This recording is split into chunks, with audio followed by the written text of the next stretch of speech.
झोपले तुम्ही?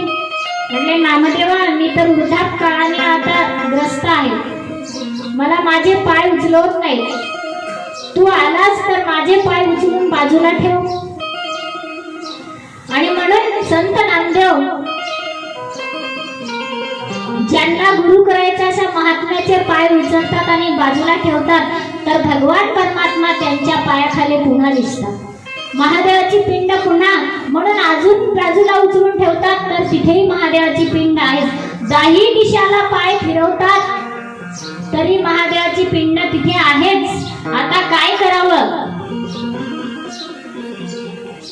मग म्हणतात गुरु नामदेवा, ठेव ना माझे पाय बाजूला उचलून.